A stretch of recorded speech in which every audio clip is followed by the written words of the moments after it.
Halo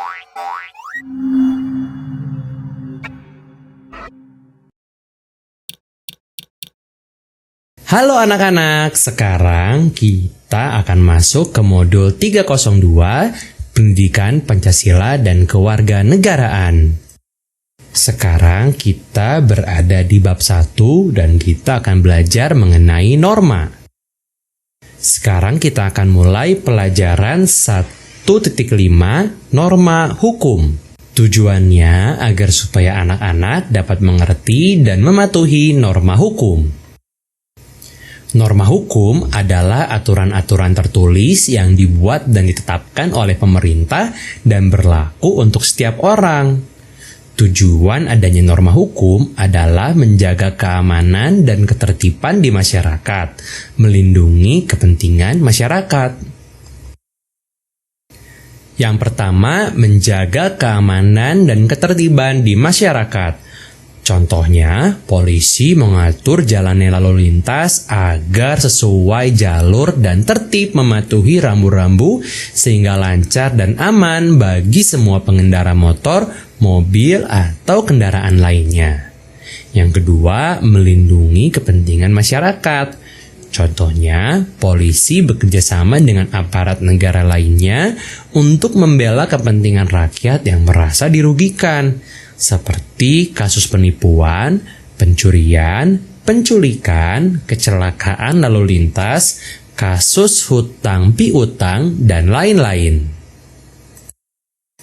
Norma hukum ini bersifat memaksa. Maksudnya adalah norma hukum wajib dipatuhi oleh semua anggota masyarakat tanpa membeda-bedakan usia, pendidikan, pekerjaan, atau kekayaannya.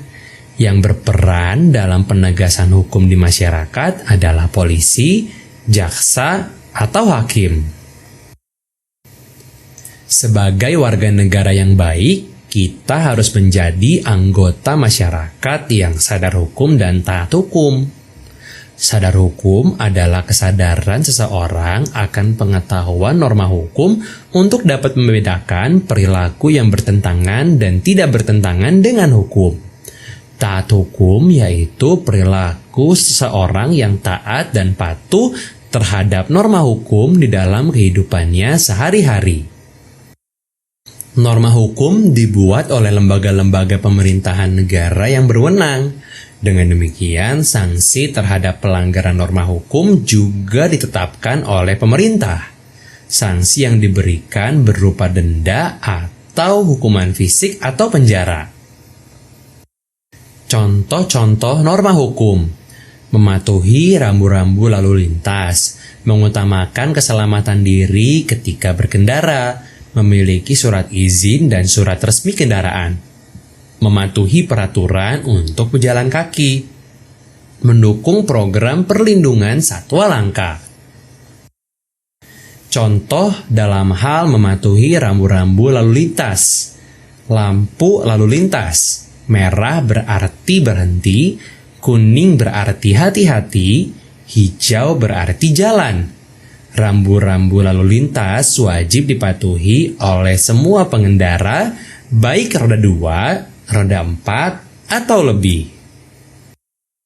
Sementara untuk beberapa rambu-rambu yang lain seperti dilarang berhenti, dilarang parkir, dilarang masuk, dilarang membelok ke kanan, dilarang membelok atau memutar, dan berhati-hati. Sebagai contoh, mari kita lihat sama-sama si Edo yang teledor. Edo adalah orang yang tidak suka menaati hukum. Suatu malam, ia mengendarai mobilnya dengan laju dan sengaja menerobos lampu merah. Mobilnya menabrak mobil yang lain dan terjadi kecelakaan yang menyebabkan orang lain terluka parah. Edo pun ditahan oleh kepolisian, menjalani sidang perkara pidana dan mendapat hukuman penjara selama 10 tahun. Edo teledor adalah contoh dari warga masyarakat yang buruk. Ia mengetahui bahwa lampu merah sedang menyala, namun ia tidak mau berhenti. Akibatnya, orang lain menjadi korban dari ketidakpatuhan Edo terhadap peraturan lalu lintas. Makna dari cerita tersebut adalah patuhilah rambu-rambu lalu lintas agar tidak mengakibatkan kerugian bagi orang lain dan diri sendiri. Contoh dalam hal mengutamakan keselamatan diri saat berkendara, memakai helm saat berkendara menggunakan motor, memakai sabuk pengaman saat berkendara menggunakan mobil, memastikan mobil, tombol, dan lampu pada kendaraan berfungsi dengan baik dan memenuhi standar lalu lintas. Contoh ketika harus memiliki surat izin dan surat resmi kendaraan, memiliki STNK, surat tanda nomor kendaraan bermotor, tidak telat membayar pajak kendaraan, memiliki SIM, surat izin mengemudi.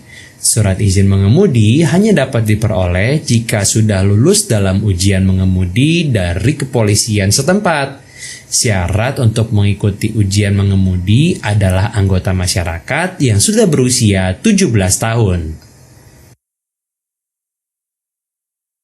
Sebagai contoh, Jeremy ingin pergi ke perpustakaan.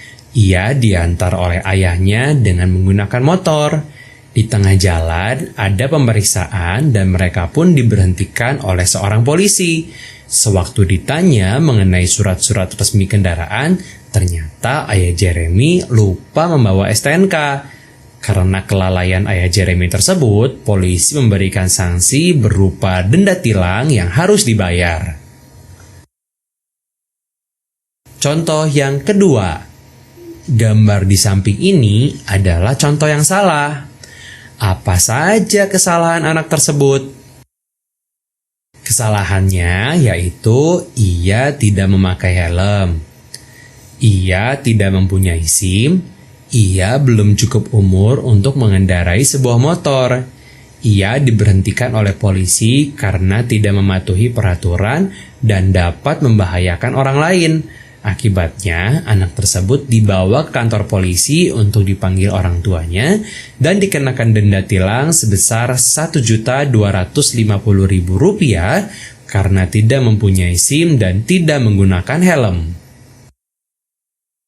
Contoh-contoh peraturan dalam hal mematuhi peraturan untuk pejalan kaki.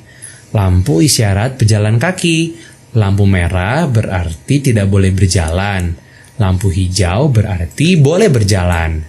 Menyeberang jalan di jalur penyeberangan zebra cross atau melalui tangga penyeberangan. Tidak bermain-main di jalan raya, menunggu bis angkutan umum di halte yang sudah tersedia. Berikut adalah contoh-contoh dalam hal mendukung program perlindungan satwa langka.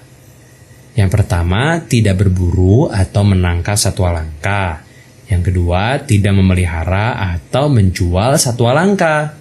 Satwa langka adalah hewan-hewan yang jenisnya hampir punah dan dilindungi oleh pemerintah. Melanggar norma hukum ini dapat dikenakan sanksi pidana berupa hukuman penjara.